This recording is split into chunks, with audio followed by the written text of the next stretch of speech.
Assalamualaikum warahmatullahi wabarakatuh. Perkenalkan, nama saya Muhammad Zumamuddin. Saya dari kelompok 2 dan NPM saya adalah 2012-0410. Kelompok 2 akan membawakan tugas video yaitu contoh pengamatan terhadap tanaman spermatopita.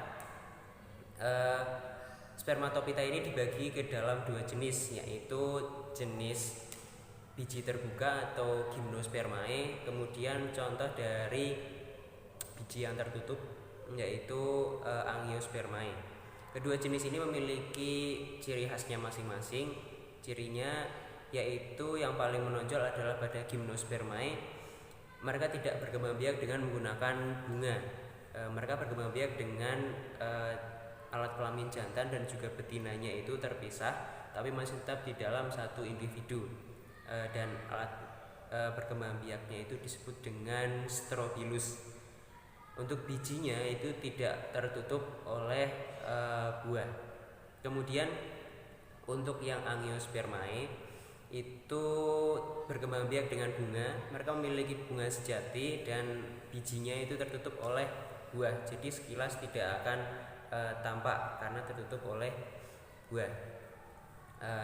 Dari kedua contoh ini saya mengambil pinus sebagai contoh untuk gymnospermae, dan kemudian saya mengambil rambutan untuk contohnya angiospermae.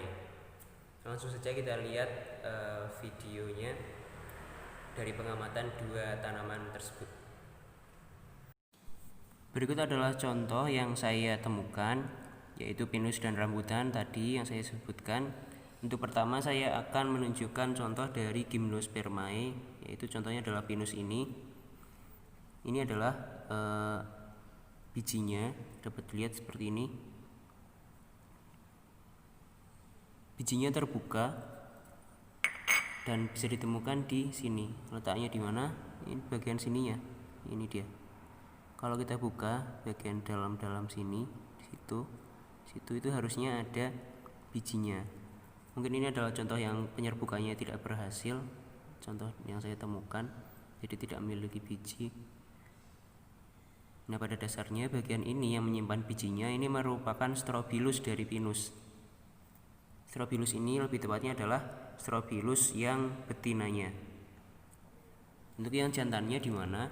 Yang jantannya itu ada di bagian pucuk-pucuk rantingnya. Ini dia. Yang betina itu ada di bagian pangkal seperti ini. Ini dia, ada di situ jantan dan ini betina. Kalau penyerbukan sudah berhasil, kemudian bagian inilah yang nantinya akan menyimpan bijinya. Kemudian untuk bijinya ini sendiri adalah keping 1 ya. Ini adalah monokotil.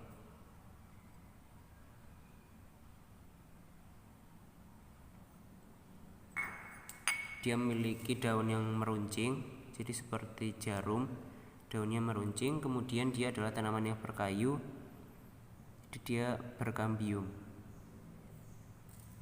Untuk akarnya, ini dia contohnya. Saya menemukan bibitnya. Ini adalah hasil tumbuh dari bijinya. Dia ini berakar tunggang.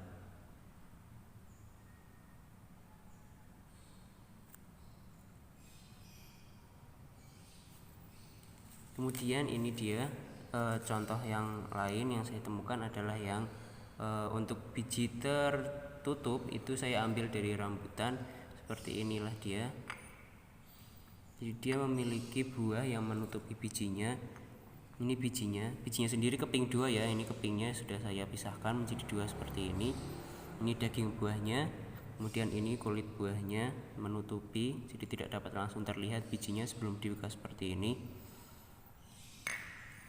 Ini adalah batangnya. Jadi dia berkayu, berkambium, dan daunnya itu pipih seperti ini. Dia berkembang biak dengan bunga. Kemudian fungsi dari buah ini sendiri yang menutupi biji dari tanaman angiospermae memiliki fungsi, yaitu pada dasarnya karena dia ini memiliki gizi yang baik, ini gizinya nantinya akan berfungsi mendukung perkembangan dari bijinya ini nantinya. Itulah fungsi dari buah Kenapa buah banyak gizinya? Dari yang saya baca adalah seperti itu. Kemudian di sisi lain, selain menjadi nutrisi untuk biji, buah ini ternyata juga dapat menarik perhatian hewan-hewan yang nantinya dapat membantu penyebaran dari perkembangan tanaman itu sendiri. Jadi misalkan seperti kelelawar, umumnya kelelawar hanya akan memakan separuh bagian dari buah. Kemudian setelah mereka memakan separuh, kemudian dibuang dan bijinya itu masih utuh.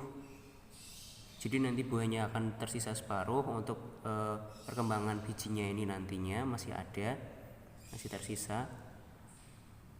Dan kemudian karena sudah dibuang jauh oleh kelelawar di berbagai tempat, nantinya perkembangan dari tanaman ini spesiesnya akan semakin meluas dan meluas.